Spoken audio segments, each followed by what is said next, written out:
ಇಲ್ಲಿವರೆಗೆ 2%, 3%, 4% ಸರ್ವೆ ಆಗಿದೆ. ಕನಿಷ್ಠ 10% ಸರ್ವೆ ಮಾಡಬೇಕು ಅಂತೇಳಿ ಕಟ್ಟುನಿಟ್ಟಿನ ಸೂಚನೆಯನ್ನು ಕೊಡಲಾಗಿದೆ ಪ್ರತಿದಿನ. ಆಮೇಲೆ ಗೌರವಧನ ಏನ್ ಕೊಡ್ತೀವಿ ಅದು ಹಿಂದೆ ನಾಗಮೋಹನ್ ದಾಸ್ ಅವರ ಕಮಿಷನ್ ನಲ್ಲಿ ಸರ್ವೆ ಮಾಡಿತ್ತಲ್ಲ ಇಂಟರ್ನಲ್ ರಿಸರ್ವೇಶನ್ ಬಗ್ಗೆ, ಅದರದೆಲ್ಲ ಸಂಪೂರ್ಣ ಗೌರವಧನವನ್ನು ಬಿಡುಗಡೆ ಮಾಡಿದ್ದೀವಿ. ಯಾರಿಗೂ ಅನುಮಾನ ಇಲ್ಲದ ರೀತಿಯಲ್ಲಿ ಈ ಸರ್ವೆ ಕಾರ್ಯಕ್ಕೂ ಕೂಡ ಗೌರವಧನವನ್ನ ಎನ್ಯುಮರೇಟರ್ಸ್ಗೆ ಗಣತಿದಾರರಿಗೆ ಕೊಡ್ತೇವೆ, ರಿಲೀಸ್ ಮಾಡಿದ್ದೇವೆ. ಅದರಿಂದ ಯಾರು ಕೂಡ ಇದ್ರ ಬಗ್ಗೆ ಸಂಶಯ ಅಥವಾ ಅನುಮಾನನ ಪಟ್ಟುಕೊಳ್ಳಬೇಕಾದಂತ ಅಗತ್ಯ ಇಲ್ಲ. ಒಟ್ಟಾರೆಯಾಗಿ ಸುಮಾರು 2 ಕೋಟಿಗಿಂತ ಹೆಚ್ಚು ಹೌಸ್ ಹೋಲ್ಡ್ಗಳಿದಾವೆ ಬೆಂಗಳೂರು ನಗರನು ಸೇರಿ.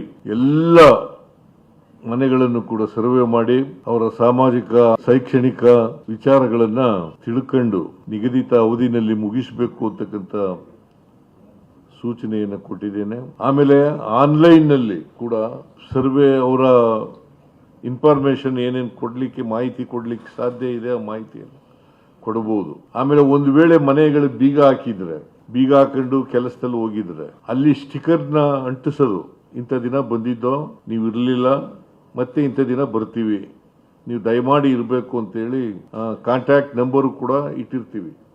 ಆ ಸ್ಟಿಕ್ಕರ್ ನಲ್ಲಿ ಕೂಡ ಕಾಂಟ್ಯಾಕ್ಟ್ ನಂಬರ್ ಕೊಟ್ಟಿರ್ತೀವಿ.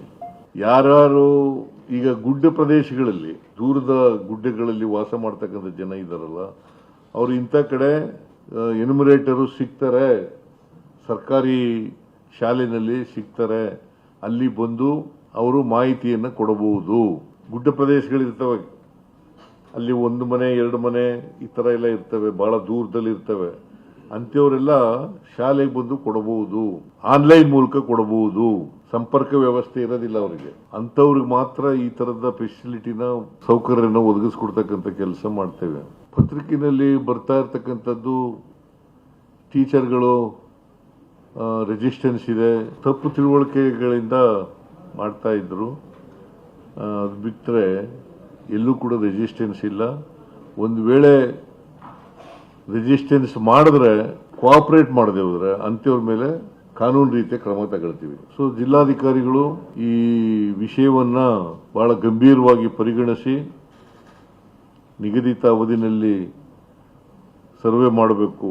ಜಿಲ್ಲಾ ಮಂತ್ರಿಗಳಿಗೂ ಕೂಡ ನಿನ್ನೆ ಹೇಳಿದ್ದೀನಿ ಕ್ಯಾಬಿನೆಟ್ ನಲ್ಲಿ, ಅವರು ಕೂಡ ಕೋಆರ್ಡಿನೇಟ್ ಮಾಡಿಕೊಂಡು ಜಿಲ್ಲಾಧಿಕಾರಿಗಳ ಜೊತೆನಲ್ಲಿ ಆಯಾ ಜಿಲ್ಲೆನಲ್ಲಿ ಸಹಕರಿಸಬೇಕು ಅಂತಕ್ಕಂಥ ಮಾತುಗಳನ್ನು ಕೂಡ ಹೇಳಿದ್ದೀನಿ. ಸೊ ಒಟ್ಟಾರೆಯಾಗಿ socio educational survey of all the people, of all the population of the state to be conducted. ಇನ್ನು ಉಳಿದಿರೋ ದಿನಗಳಲ್ಲಿ ಮಾಡಬೇಕು. ಇನ್ನು 11 ದಿನ ಇದೆ, 11 ದಿನದಲ್ಲಿ ಮಾಡಿ ಮುಗಿಸಬೇಕು.